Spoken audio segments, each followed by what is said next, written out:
আসসালামু আলাইকুম। আজকে শীতের সকালে আমরা জামাই ষষ্ঠীর বাজার করতে বের হয়েছি। হাইরে ঠান্ডা, কি বলবো, এত ঠান্ডা সকালবেলা একদম হাত পাও খোঁচা আসতেছে, এত ঠান্ডায় কি বলবো। আর এই যে দেখেন আমাদের মতিন মিয়া, যার বিয়ের উপলক্ষে আমরা পঙ্করোয়াতে আসছিলাম। পঙ্করোয়া থেকে আমরা যাচ্ছি বাজার করতে, জামাই ষষ্ঠীর বাজার করতে। তো হ্যালো গাইস, তো কি অবস্থা এখন?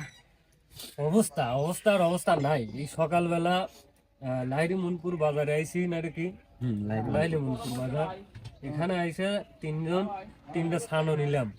সানু মানে কি? ছানো মানে এলাকার লোকজন সবাই চা বলে, চাকে বলে ছানো।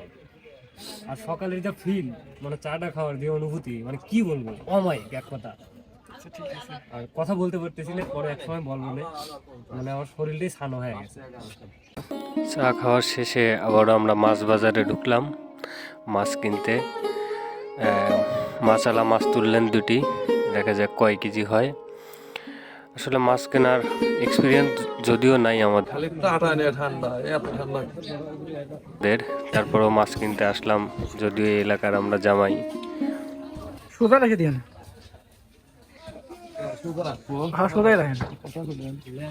মাছ কেনার শেষে আমরা আবারও রওনা হলাম পঙ্খরুয়ার দিকে, নাকি পঙ্খারুয়া যাচ্ছি।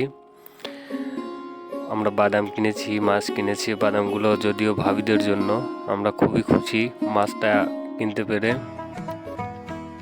আর আমরা এখন দাঁড়িয়ে আছি, আমরা যে স্যানোর গাড়িটা ভাড়া করেছিলাম। আসলে এই স্যানোটা হচ্ছে, আমরা যে কাকার গাড়িটা আমরা ভাড়া করছিলাম তার নাম হচ্ছে সানোয়ার। এখন বারবার তার নামটা ভুলে যাই, সেই জন্য শর্টকাটে নাম দিয়েছিলাম স্যানো। আর সেই স্যানোর গাড়িটাই আমরা হারিয়ে ফেলেছি। সেই স্যানোটা যে কোথায় আছে আমরা কোনোভাবেই খুঁজে পাচ্ছিলাম না। আপনাদের সন্ধানে যদি থাকে, ওই তোমরা না কি যেন ড্রাইভার নিয়ে আসছিলে, কি যেন নাম বললা? এভাবেই আমরা অপেক্ষা করতেছিলাম, দেখি স্যানো কোথায় আসে, কখন আসে স্যানো আসলেই স্যানোর গাড়িতে উঠে আমরা। সকালবেলা বাজার করার মজাই আলাদা, শীতের সকালে কাঁপাকাঁপি হাতে। হঠাৎ করে মাছটা লাড়া দিয়ে আমাদের ব্যাগটা ছিঁড়ে ফেলে। আবার দেখতে পাচ্ছি আমরা স্যানো উপস্থিত, স্যানোর গাড়িতে আমরা উঠে পড়লাম, আবার রওনা হলাম। দেখেন এদিকে সেখানে নাক মুখ একদম লাল হয়ে গেছে, আর আমাদের জামাই আব্দুল মতিন, সে আসলে অনেক লাজুক। আবারও আমরা রওনা হলাম বাড়ির উদ্দেশ্যে, যাচ্ছি পঙ্খারুয়া।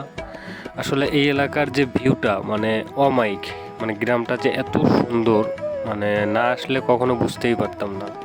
দেখেন এখানে অনেক সুন্দর একটা রেস্টুরেন্ট, এই রেস্টুরেন্টে অনেক মানুষ আসে।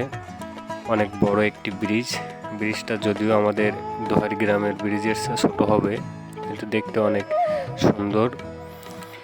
আস্তে আস্তে স্যানো তার গাড়ি চালিয়ে নিয়ে যাচ্ছে, আর আমরা গাড়ির পিছনে বসে বসে কথা বলতে বলতে যাচ্ছি। এখানে আরেকটি বড় একটি স্যানো, মানে পার্ক। আজকের মতো ব্লগটা এখানেই শেষ করতেছি। সবাই ভালো থাকবেন, সুস্থ থাকবেন। আমরা আবারও যদি কখনো এরকম ভিডিও নিয়ে আসি, সুন্দর সুন্দর লোকেশন পাইলে অবশ্যই সেটা আমরা তুলে ধরার চেষ্টা করব। আসসালামু আলাইকুম।